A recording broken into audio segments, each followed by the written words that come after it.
Hello दोस्तों, स्वागत है आप सभी का फिर से एक बार इस इकोनॉमिक जंक्शन एट 20 क्लासेस में, जहां पर हम पढ़ते हैं बेसिक्स से लेके एडवांस तक इकोनॉमिक्स को। ठीक है, तो इस क्लास में आज हम पढ़ेंगे माइक्रो इकोनॉमिक्स, या जिसे हम कहते हैं व्यष्टि अर्थशास्त्र का एक सिद्धांत, मांग का सिद्धांत या फिर मांग फलन।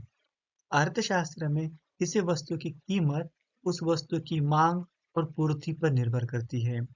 इन दो वक्र की सहायता से हम किसी भी वस्तु की कीमत को निर्धारित कर सकते हैं। लेकिन जब हम सिर्फ मांग वक्र की बात करते हैं तो एक वस्तु की मांग पर अनेक कारकों का प्रभाव पड़ता है। क्योंकि कोई भी व्यक्ति हो, व्यक्ति एक सामाजिक प्राणी है। व्यक्ति सिर्फ वस्तु की कीमत को देख के उस वस्तु को खरीदता नहीं है।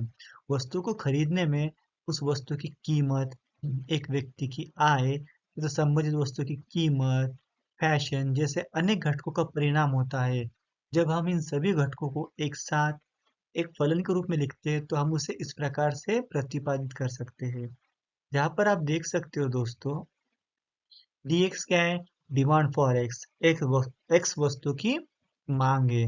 इस x वस्तु की मांग पर उसी वस्तु की कीमत, प्राइस ऑफ x का परिणाम होता है। एक व्यक्ति की आय का परिणाम होता है, इनकम का। पी वाई का मतलब है अन्य वस्तुओं की कीमत। जैसे ऐसे अनेक घटकों का परिणाम होता है, और इन संबंध को दिखाने वाले इस मैथमेटिकल फॉर्मेशन को ही हम कहते हैं मांग फलन। ठीक है दोस्तों। परंतु जो मांग के निर्धारक कारकों में से सिर्फ वस्तु की कीमत को सर्वाधिक महत्व दिया गया है, वो दिया गया है सनातनवादी अर्थशास्त्र में, या फिर नियो क्लासिकल इकोनॉमिक्स के द्वारा, जैसे कि मार्शल ने। और हम जो आज मांग का सिद्धांत पढ़ते हैं, उस मांग के सिद्धांत में हम सिर्फ वस्तु की कीमत को ही महत्व देते हैं, और जो अन्य घटक हैं जो कि वस्तु की कीमत पर परिणाम करते हैं, हम उन सभी को स्थिर मान लेते हैं। तो जब हम सभी इन दो घटकों का अध्ययन करते हैं तो हम अन्य परिस्थितियों को स्थिर मान लेते हैं, और यही से मांग के सिद्धांत का प्रतिपादन हुआ है। तो इस मांग सिद्धांत को सिद्ध करने के लिए जो अलग अलग इकोनॉमिस्ट ने अपने अपने सिद्धांत दिए, उसे हम अब आने वाली स्लाइड में पढ़ेंगे। आइए, जो अब हमने पढ़ा था मांग फलन, उस मांग फलन की सहायता से अल्फ्रेड मार्शल ने किस तरीके से मांग के नियम का प्रतिपादन किया, वो समझते हैं। अब मार्शल के अनुसार किसी वस्तु की मांग पर सिर्फ उस वस्तु की कीमत का परिणाम होता है, और अन्य घटकों का परिणाम वो उसे स्थिर मानते हैं। यानी कि dx is function of px। मतलब क्या है? x x वस्तु की मांग सिर्फ x वस्तु की कीमत का परिणाम है। और इस आधार पर मार्शल ने मांग के नियम का प्रतिपादन किया था, जिसके अनुसार किसी वस्तु की कीमत और उसकी मांग, मात्रा, इसमें कैसा संबंध होता है दोस्तों? विपरीत संबंध होता है, ऐसा मार्शल का कहना था। और इसी को हम मांग का नियम कहते हैं। जैसे कि अगर x वस्तु की कीमत बढ़ती है तो x वस्तु की मांग घटेगी, या फिर x वस्तु की कीमत घटती है तो x वस्तु की मांग बढ़ेगी। इस संबंध को हम क्या कहते हैं? विपरीत संबंध। अब इस मांग के नियम को सिद्ध करने के लिए, या फिर उपभोक्ता की मांग की व्याख्या करने के लिए, विभिन्न अर्थशास्त्रियों ने विभिन्न सिद्धांतों का प्रतिपादन किया, जिसकी सहायता से हम इस मांग के नियम को समझ सकते हैं।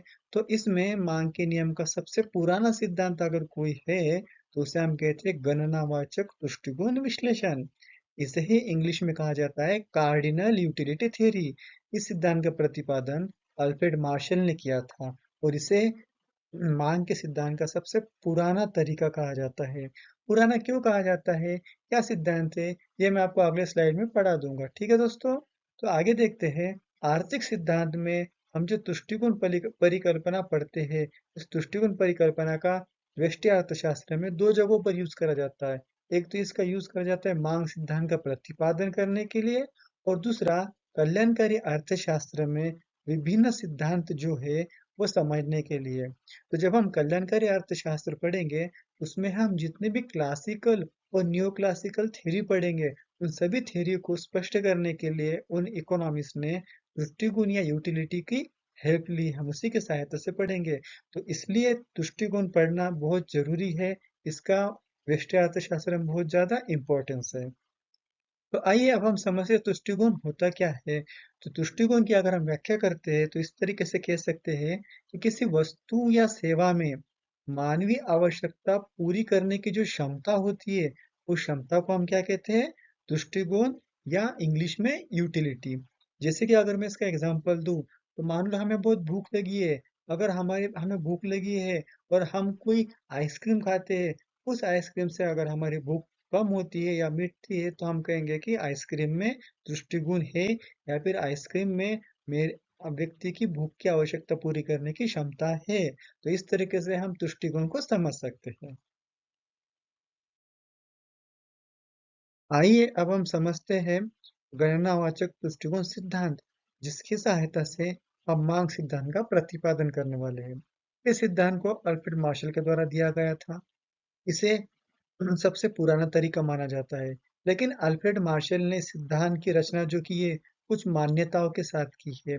जैसा कि मैंने आपको मेरे पहले लेक्चर में समझाया था कि व्यष्टि अर्थशास्त्र का कोई भी सिद्धांत हो, वो मान्यताओं के आधार से ही स्पष्ट करा जाता है।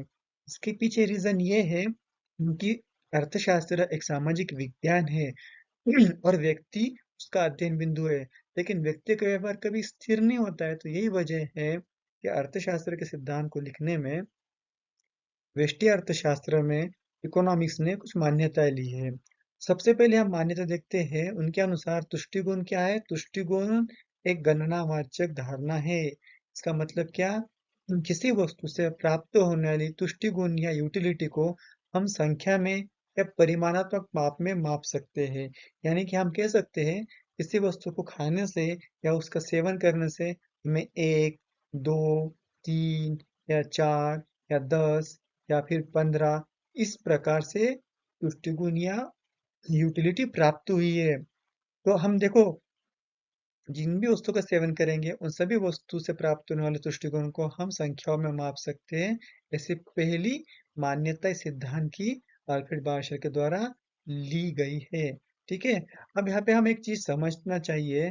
देखो दोस्तों, आपको तो पता होगा कि किसी भी वस्तु से प्राप्त होने वाली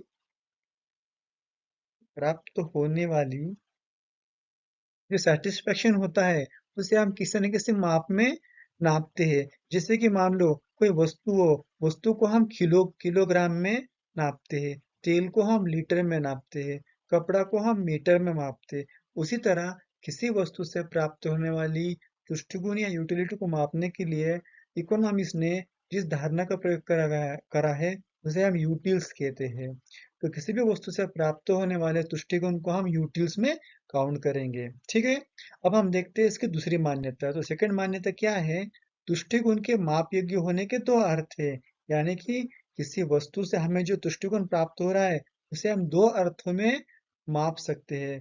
पहला अर्थ क्या है कि तुष्टिगुण को हम केवल सिद्धांत में माप सकते हैं। यानी कि हम सिद्धांत में कह सकते हैं कि एक कप चाय पीने से हमें 20 तुष्टिगुण प्राप्त हुआ है, या फिर एक एप्पल खाने से हमें 10 तुष्टिगुण प्राप्त हुआ है। सिद्धांत में कहना है बहुत आसान है। लेकिन जब हम इसे वास्तविक रूप में मापते हैं, तो उसके लिए जिस माप का हम प्रयोग करेंगे उसे हम मुद्रा कहते हैं। तो कहने का मतलब ये है, अल्फ्रेड मार्शल के अनुसार, कि समाज में वास्तविक रूप में भी हम किसी वस्तु से प्राप्त होने वाले पुष्टिगुण या यूटिलिटी को माप सकते हैं। और उसका मापक क्या होता है? मुद्रा होता है। जैसे वस्तु को हम किलोग्राम में मापते हैं, उसी तरह हम इस यूटिल्स को किस में मापेंगे? मुद्रा में मापेंगे। तो हम कैसे कह सकते हैं कि एक वस्तु से हमें कितना यूटिल्स सेटिस्फेक्शन या यूटिलिटी प्राप्त हुई? तो इसे स्पष्ट करने के लिए मार्शल ने क्या कहा था, हम वो समझते हैं।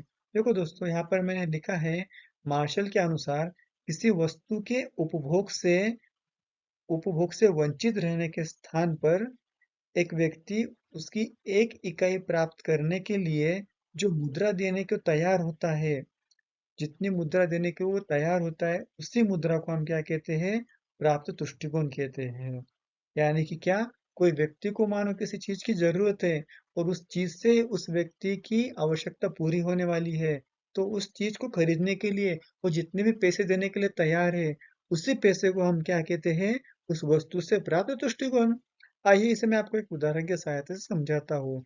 मान लो हमें भूख लगी है, जो मैंने पिछला एग्जांपल लिया था मैं उसे आगे कंटिन्यू करता हूँ। मान लो हमें भूख लगी है और हमारी भूख पूरी करने के लिए हम एक आइसक्रीम खरीदते हैं। उस आइसक्रीम की कीमत 10 रुपए है। और उस आइसक्रीम को खाने के बाद मान लो कोई और फ्रेंड आके आपसे पूछता है कि आपने जो अभी आइसक्रीम खाई उससे आपको कितनी उपयोगिता या कितना तुष्टिगुण प्राप्त हुआ, तो आप क्या कहेंगे कि एक आइसक्रीम से मुझे 10 यूटिल्स तुष्टिगुण या यूटिलिटी प्राप्त हुई। तो इस तरीके से मार्शल के अनुसार मुद्रा में हम वास्तविक जीवन में या वास्तविक समाज में तुष्टिगुण को या फिर यूटिलिटी को माप सकते हैं। ऐसा उनका कहना था, ये उनकी मान्यता थी। और अब हम देखते हैं उनकी तीसरी मान्यता। अल्फ्रेड मार्शल के अनुसार वस्तुओं से प्राप्त होने वाला जो तुष्टिगुण होता है वो स्वतंत्र होता है। यानी कि क्या, किसी भी वस्तु से प्राप्त होने वाला तुष्टिगुण एक दूसरे से संबंधित नहीं होता है। विभिन्न वस्तु से प्राप्त तुष्टिगुण को वो स्वतंत्र मानते हैं। और यही वजह है कि इन स्वतंत्र तुष्टिगुण को वो जोड़कर कुल तुष्टिगुण प्राप्त कर सकते हैं, ऐसा उनका कहना था। जैसे कि मान लो दो वस्तुएं, अगर हम पहले वस्तु का सेवन करते हैं तो उससे प्राप्त होने वाला तुष्टिगुण, और दूसरी वस्तु का सेवन करते हैं उससे प्राप्त होने वाला तुष्टिगुण, इन दोनों का कोई भी संबंध नहीं होता है। लेकिन दोनों के तुष्टिगुण को अगर हम प्लस करते हैं, दो जोड़ते हैं, तो हमें कुल तुष्टिगुण प्राप्त होता है, ऐसा उनका कहना है। यहाँ पे हम एक उदाहरण से इसे समझते हैं। मान लो हमने एक आइसक्रीम खाई है, वो आइसक्रीम से हमें 10 यूटिल्स क्या प्राप्त हुआ है, तुष्टिगुण या फिर यूटिलिटी प्राप्त हुई है। उसके बाद हमने क्या करा, एक कप चाय पी ली, तो चाय पीने से हमें 20 यूटिल्स तुष्टिगुण प्राप्त हुआ है। फिर उसके बाद हमने क्या करा, एक कप कॉफी भी पी ली, और उस कॉफी से हमें 25 यूटिल्स तुष्टिगुण प्राप्त हुआ है। तो जब मैं आपसे कहता हूँ या फिर कोई हमसे पूछता है कि जो आपने अभी आइसक्रीम खाया, चाय पी और कॉफी पी, इन सभी से आपको कुल तुष्टिगुण कितना प्राप्त हुआ है, टोटल यूटिलिटी कितनी प्राप्त हुई है, तो हम क्या करेंगे, इस 10 को, इस 20 यूटिल्स को और 25 यूटिल्स को जोड़ देंगे और क्या कहेंगे कि हमें तीनों वस्तुओं के सेवन से कुल 55 यूटिल्स तुष्टिगुण प्राप्त हुआ है। तो इस तरीके से गणनावाचक धारणा में तुष्टिगुण को क्या माना गया है, योगात्मक माना गया है। और यही उनकी सबसे बड़ी अजम्पशन थी या मान्यता थी, जो आगे चलकर वस्तुएं एक दूसरे से संबंधित हो सकती है, इस कल्पना को स्पष्ट करने में मदद नहीं कर सकी। जैसा कि हम आगे पढ़ेंगे कि वस्तुएं ये एक दूसरे से संबंधित होती है, लेकिन इस मान्यता की वजह से गणनावाचक सिद्धांत संबंधित वस्तु को स्पष्ट करने में असफल हुआ है। अब हम देखते हैं जो उन्होंने फोर्थ या 4 नंबर की मान्यता ली थी। उसके अनुसार मुद्रा के सीमांत दृष्टिकोण जो होता है वो स्थिर होता है।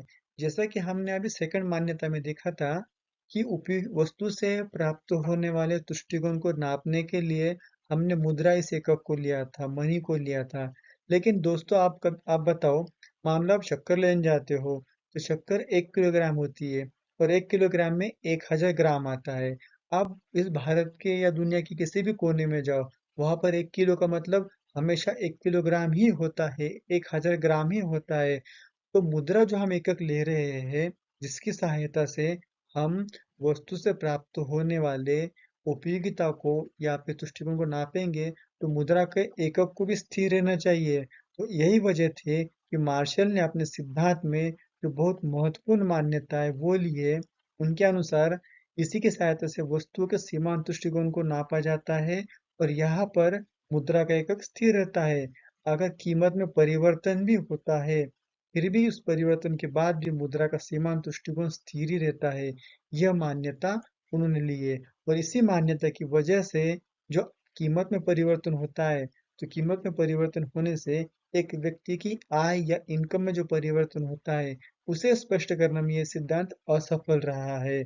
और यही वजह है कि ये दो मान्यता, तीसरी मान्यता दृष्टिकोण स्वतंत्र होने की और चौथी मान्यता मुद्रा के सीमांत दृष्टिकोण की स्थिरता, ये दो मान्यता इस सिद्धांत में सबसे बड़ी लिमिटेशन बनकर सामने आती है, जो हम आगे इस सिद्धांत के आखिर में आलोचना में पढ़ेंगे।